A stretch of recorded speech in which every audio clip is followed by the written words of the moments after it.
Hello and welcome to In a Pickle. I'm your host, Karthik Venkataraman, and we're going to talk about NBA playoffs here again today as the Cavs last night took a 1-0 series lead against the Hawks in Atlanta, and Golden State and Houston look to continue their series tonight as Golden State took the 1-0 lead at home the other night. So first I'd like to talk about the Eastern Conference Finals that happened last night, the Cavs versus the Hawks. First major story from there, DeMarre Carroll in the fourth quarter went down with an apparent leg injury, and after MRI shown today, it looks like his left knee, which was the one that was hurt, shows no structural damage, so that's really good for the Hawks. He's questionable for Game 2 tomorrow night, but right now it's still up in the air, but it's really good that he won't be out for the rest of the postseason, which is really good for the Hawks because that means that they have somebody who can consistently guard LeBron James. And no, he's not Jimmy Butler like Jimmy Butler guarded LeBron in the last series, but he does a really good job, and it gives them an option between Paul Millsap and DeMarre Carroll. And Paul Millsap showed he could show his own against LeBron last night when LeBron decided to play ISO against him. So let me talk about LeBron James's ISO. I really hate when LeBron James goes ISO for 7 straight possessions. LeBron James, best player on the planet, does not need to go ISO for 7 straight possessions. It gets really stagnant on offense, and they did a lot through the regular season, and it's almost cost them a couple of times in the playoffs now. Game 5 versus the Bulls, it almost happened when LeBron started settling and starting to become really stagnant with that ISO of his. And then, in this past game with the Hawks come storming back after the Cavs looked like they had the game in hand. And it really needs to stop. And even LeBron James himself came out and said, I played way too much ISO yesterday. So I'm glad, LeBron, that you agree with me. I hope we're on the same page for the next game. And I hope you stop playing ISO, because when you let the game come to you, you're an amazing basketball player. When you force yourself on the game sometimes, it doesn't work out. So, LeBron James, let's tone down the ISO a little bit. The next thing I want to talk about is the Cavs choosing to play defense when they want to.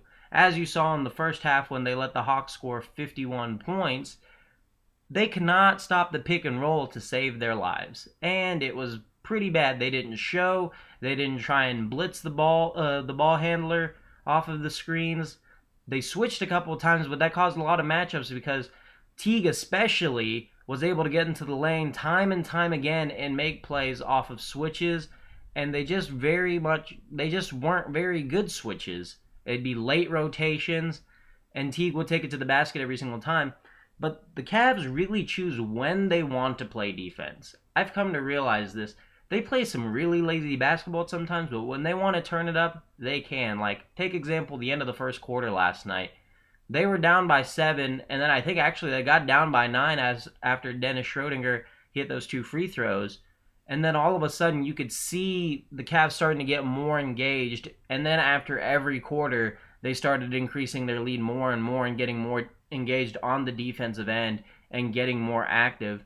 And that's what you want to see in the Cavs. And obviously that's what you want to see of every basketball team. But I don't think anyone should be worried when the Cavs go on a defensive lull, because when they want to turn it up, they really can. They got the players that can do it, such as Iman Shumpert, Timofey Mozgov, and you know that guy LeBron James. Matthew Dellavedova has provided a great spark for them off the bench too, and Tristan Thompson getting some blocks game to game too. J.R. Smith also had a couple steals last night, and J.R. Smith also went into God mode last night. J.R. Smith, 10 of 16 from the field, absolutely unguardable last night. At one point, I caught myself laughing out loud at how ridiculous the shots were making. I thought he could have taken a full court shot, and he probably could have made it. I mean, the guy was absolutely incredible last night. I think out of the first 6 shots he took last night, he made 5 of them, and ironically, the one he missed, he was wide open. The rest of them, he had a guy right up on his face every single time. Well, J.R. Smith is the guy that you're like, why is he taking that shot? Until you see it go into the rim, and then you're like, oh, that's why he took that shot. He can make it about every single time. And when he's on fire, he's on fire. Not many people can guard him.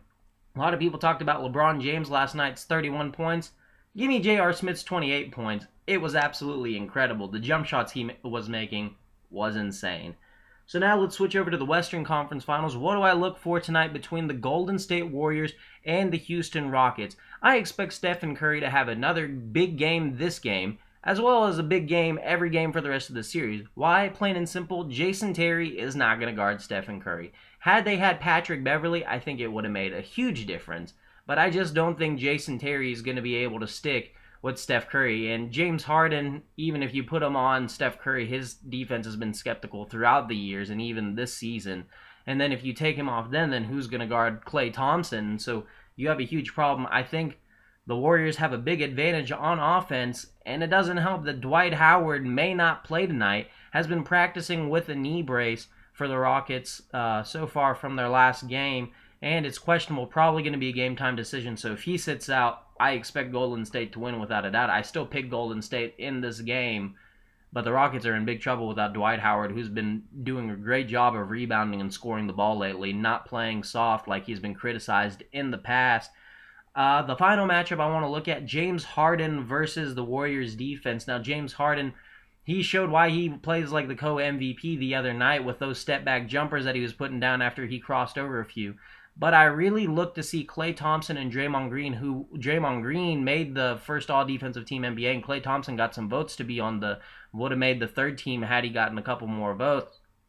Both are great defenders, and both can really engage and defend James Harden at some time. So if they're able to shut him down, that's big for the Warriors, because on the opposite side of the ball, I don't see that Steph Curry and Klay Thompson are going to get consistently logged down, but with the Warriors on defense, they have a really good chance of stopping James Harden, and when you stop James Harden, you have a really good chance of stopping the Houston Rockets. So that's all I have for this episode of In a Pickle. I hope you all enjoyed. We'll hope to catch you soon.